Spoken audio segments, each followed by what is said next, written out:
uppercut is going to hurt him. As he walks back to his corner, there's some salvation. But Tate And he knows. Pause it right here. That look says, I've done this for real. Question is, can he do it now? Wait, is Andrew Tate actually fighting again on Misfits? Because if that's real, I've got questions. Andrew Tate coming out of retirement to compete in Misfits makes perfect sense for a 2025 brain. Real pedigree meets reality TV rules.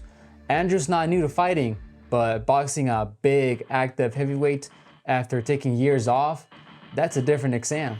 Welcome to Abner's Counterpunch. Let's break down what's happening here, but first, let's catch up to speed.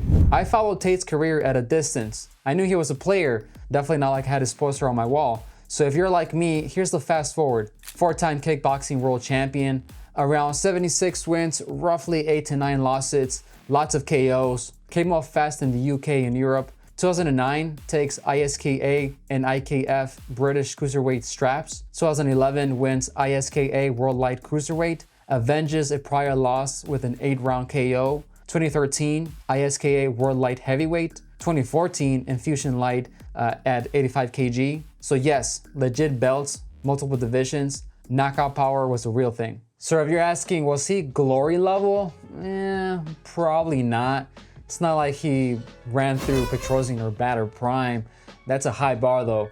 In reality, he is a decorated European champion who did win at a high level with high fight IQ. If you bring someone like that into influencer boxing, it's like bringing a chef to a microwave cook-off. Now, kickboxing to boxing isn't a costume change, it's a language change. In kickboxing, you distribute weight differently.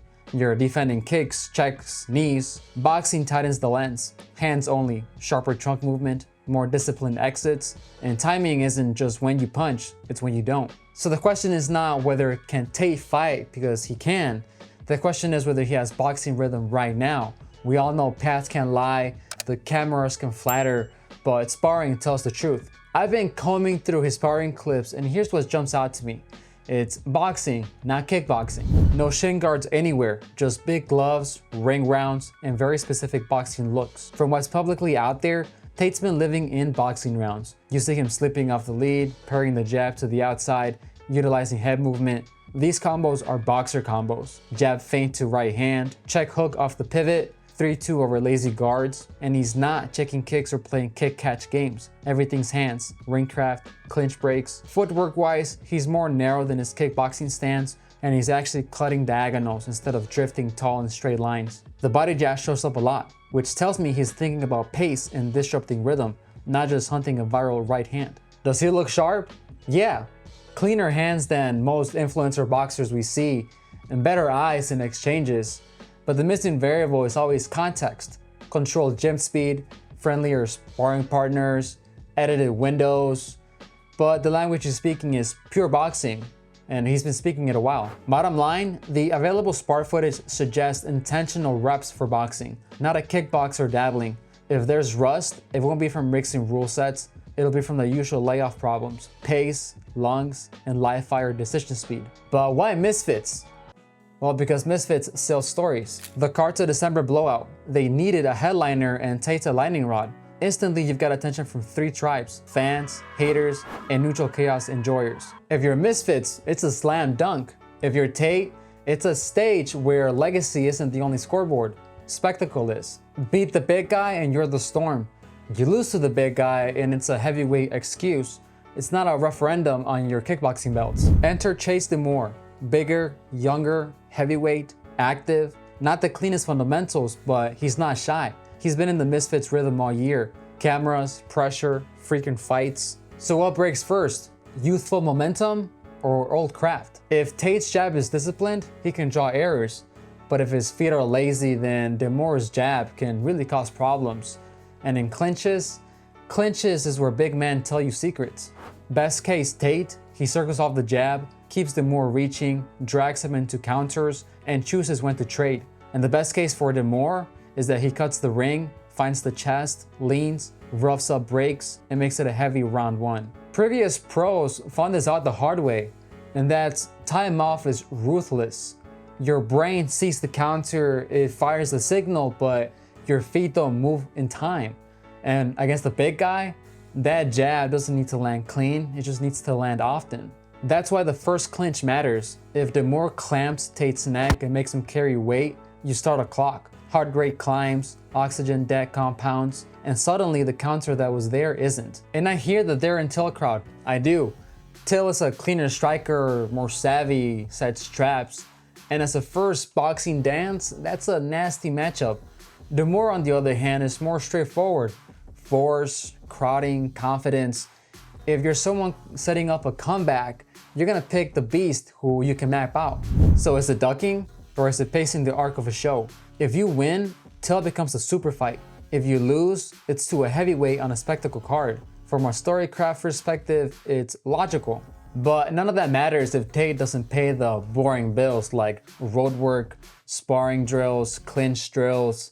Heavyweight boxing is like cardio cosplaying as violence, but you don't see the work until you've reached the point where you can't breathe. When the bell rings, we'll know what kind of fight we're in store for in the first 30 seconds. How his feet move, whether he's drifting offline or standing square. Then comes the first jab exchange. Does Demore touch him or does Tate parry and fire back?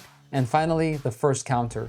You'll see right away if there's a snap in it or if he's reaching. Those first few moments decide the whole tone of the fight. If the counter lands early, Demore's gonna be forced to make a choice. Will he walk through it or will he start thinking?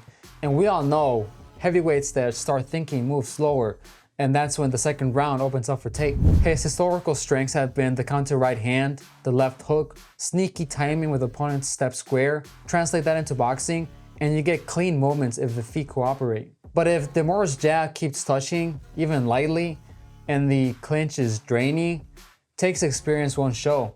It'll feel like trying to type with gloves on. And let's be honest, the stage amplifies everything. Misfits arenas are loud, adrenaline tax is real. If you haven't been in a live arena for years, your breathing betrays you. So I'm watching composure. Composure is a trained reflex. Eyes calm, feet small, hands honest. If Tate can give us that, the craft is going to show. But if not, Demore's job is going to be to make this a shove, not a dance. If Tate wins, the board explodes. Till, KSI, Logan, pick a lane.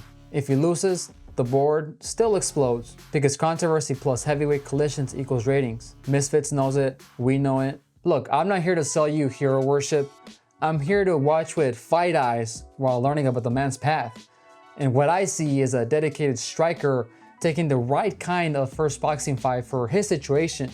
Bigger opponent, simpler reads, high reward. If the sparring we've seen lines up with the real fight, decent rhythm, good snap, then the first two rounds are Tate's to set the tone. If not, expect heavy clinch and rope leaning from Demore. Either way, don't grade this like a world title boxing bout. Grade it for what it is. Can a real former champion re-enter the scene under the bright lights against the active, bigger opponent? That's the real exam. That's why we're watching. Experience is a weapon, but only if your feet can deliver it. So yeah, Andrew Tate on Misfits isn't a gimmick, it's a matchup experiment. And if you didn't catch what happened at Misfits 22, Darren Till's knockout was straight up savage. And the way that it happened changes everything about how these crossover fights are evolving. Click here for that video, and while you're at it, hit subscribe so you don't miss the next chaos we break down. See ya.